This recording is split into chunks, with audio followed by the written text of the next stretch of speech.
میں اپنی Peoples party فیصلہ آباد کی تمام لیڈرشپ ان کو فیصلہ آباد ڈسٹرکٹ بار میں ویلکم کرتا ہوں، اور دعوت خطاب کے لیے میں اپنے بڑے بھائی سٹی صاحب کا اور آپ کی پارٹی کے لیڈران جتنے بھی فیصلہ آباد سے وابستہ ہیں وہ آپ کو بہتر انداز میں بتا سکتے ہیں کہ ہماری جدوجہد کتنی ہے۔ اس کے ساتھ ساتھ میں اپنی پیپلز پارٹی فیصلہ آباد کی تمام لیڈرشپ ان کو فیصلہ آباد ڈسٹرکٹ بار میں ویلکم کرتا ہوں، اور دعوت خطاب کے لیے میں اپنے بڑے بھائی سٹی آئے فاروق ڈوگر صاحب کی قیادت میں، اور انہوں نے مجھے یہ عزت بخشی کہ آج میں آپ کے سامنے یہاں پہ کھڑا ہوا اور اپنے ٹوٹے پھوٹے الفاظ میں اپنی حاضری آپ کے سامنے لگانے کے لیے سٹیج پہ آیا، اور آپ سارے قابل احترام وکلاء صاحبان، اپنی بہنیں بیٹیاں، اپنے بھائی، اپنے بزرگ، آپ کا شکریہ ادا کرتا ہوں کہ آج کے اس بار کے فنکشن میں آپ اس بھرپور طریقے سے شامل ہوئے، اور مبارکباد پیش کرتا ہوں کہ یہ فنکشن بڑے خوبصورت انداز سے، بڑے بہترین انداز سے پایہ تکمیل کی طرف رواں دواں ہے، اور مجھے بڑی خوشی ہوئی کہ یہاں پہ جو بھی ہمارے وکلاء صاحبان میں سے آئے، بڑی اپنائیت کے ساتھ، بڑی محبت کے ساتھ اور بڑے کھلے ڈولے انداز سے آپ نے جو ہے وہ گفتگو کی، اور پیپلز پارٹی کی ہماری مقامی قیادت، ڈسٹرکٹ پریزیڈنٹ صاحب، سٹی پریزیڈنٹ چودھری اعجاز صاحب، رانا صاحب، باقی سارے جڑا والے سے سارے دوست، بلال صاحب، سب جو پیپلز پارٹی کے رہنما یہاں پہ شامل ہوئے، میڈم ہماری سکینہ چودھری صاحبہ، چودھری ارشد جٹ صاحب، اور سارے پیپلز پارٹی کی قیادت، آپ کا بھی مشکور ہوں کہ آپ یہاں پہ تشریف لائے۔ اور جب آپ کے بار کی کیبنٹ میرے پاس گئی تو ان کا سب سے بڑا مطالبہ جو تھا وہ ہائی کورٹ بینچ کا تھا، کیونکہ میں ایک پولیٹیکل ورکر ہوں، اور جب افتخار چودھری کی بحالی کے لیے آپ وکلاء صاحبان میدان میں نکلے ہوئے تھے تو آپ یقین کریں کہ سپریم کورٹ کے سامنے کوئی ایسا احتجاج نہیں کہ جس میں میں بھی پیپلز پارٹی کا جھنڈا لیے ہوئے آپ کے ساتھ نعرے نہیں لگا رہا تھا۔ یہ علیحدہ بات ہے کہ افتخار چودھری صاحب تو بحال ہو گئے، لیکن میرا خیال ہے وہ آپ کے ساتھ بھی ہاتھ کر گئے اور ہمارے ساتھ بھی ہاتھ کر گئے، لیکن ہم اور آپ آئین کی بحالی کے لیے نکلے تھے،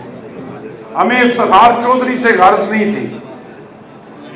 ہم اس جدوجہد کے لیے نکلے تھے کہ جس کے لیے پاکستان کا بچہ بچہ یہ چاہتا ہے کہ آئین سپریم ہے اور اسی پہ عمل کیا جائے۔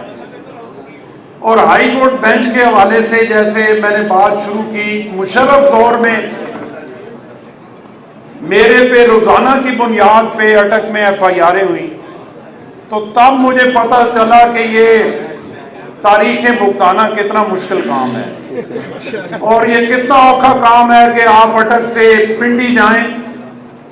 اور 8 بجے آپ نے ہائی کورٹ پہنچنا ہے، اور پھر اس ساری سیکورٹی سے اور ان لائنوں سے اور وہ سارے دھکے کھاتے کھاتے آپ کامتی ٹانگوں کے ساتھ جو ہے وہاں پہ کورٹ میں جائیں، اور پھر سارا دن آپ کا وہاں پہ لگے، اور پھر آپ واپس رات کو اٹک پہنچے۔ حالانکہ اٹک سے پنڈی جو ہے وہ 1.25 گھنٹے کا ہے، اور فیصلہ آباد کا یہ جو مطالبہ ہے یہ بالکل جینون اور ایک حقیقی مطالبہ ہے، اس میں کوئی دوسری رائے نہیں، کیونکہ میرے علم کے مطابق فیصلہ آباد پاکستان کی غالباً تیسری بڑی بار ہے، پنجاب کی دوسری بڑی اور پاکستان کی تیسری بڑی بار ہے، اور آج تک یہاں پہ اگر ہائی کورٹ بینچ نہیں ہے تو یقیناً بہت بڑی زیادتی ہے، کیونکہ یہاں سے فیصل آباد سے لاہور جانا انتہائی مشکل عمل ہے۔ شاید ہم اٹک سے تو صبح جا کے شام کو واپس آ جاتے تھے، لیکن فیصل آباد سے لاہور جانا اور واپس آنا ایک دن میں یقیناً مشکل عمل ہے۔ میں آپ کو یہ یقین دلاتا ہوں کہ کیونکہ میں آپ میں سے ہوں، ورکر کلاس میں سے ہوں، اور آپ کی جدوجہد کا ساتھی ہوں، اور آپ یقین کریں کہ مجھے وہ زمانہ یاد آتا ہے، گو کہ وہ مشکل ٹائم تھا، لیکن مجھے آج میں جب وہ یاد کرتا ہوں تو میں بڑا انجوائے کرتا ہوں اور مجھے بڑا مزہ آتا ہے اس میں، کہ وہ جب FIR ہوئی تھی اور میں اپنے 300-400 ورکرز کو لے کر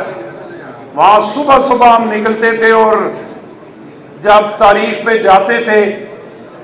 اور پورا وہ جو وہاں پہ اپنا کورٹ تھی وہ ساری بھری ہوئی ہوتی تھی، پیپلز پارٹی کے ورکرز تھے، اور تاریخ کے بعد پھر آپ کے پاس وکلا کے پاس ان بینچوں پر بیٹھتے تھے، بینچ کم پڑ جاتے تھے، پھر آپ سے ہی چائے پیتے تھے، اور وہاں پہ ضلع کے آئے ہوئے جو لوگ ہیں ان سے ملتے تھے، گپے لگاتے تھے۔ تو آج جب وہ میں یاد کرتا ہوں تو میں سمجھتا ہوں کہ وہ بڑا بہترین ٹائم تھا، چاہے FIR تھی، چاہے مشکلات تھی، لیکن اس میں جو انٹریکشن، جو گراس روٹ لیول تک لوگوں کے مسائل اور جو غریب لوگوں سے ملاقاتیں اور ان کی دل کے باتیں سننے کو ملی، میرا خیال ہے وہ میرے لیے پوری زندگی کا ایک سرمایہ ہے۔ تو ان حالات کو دیکھتے ہوئے انشاءاللہ میں آپ کو یقین دلاتا ہوں کہ میری جتنی جان جرت ہے اور جتنی میرے میں طاقت ہے، میں انشاءاللہ پوری کوشش کروں گا، پوری ہمت کے ساتھ، کہ آپ کا یہ جو جینون مطالبہ ہے یہ اللہ کرم فرمائے اور یہ پورا ہو، اور یہ میرے ہاتھوں سے پورا ہو۔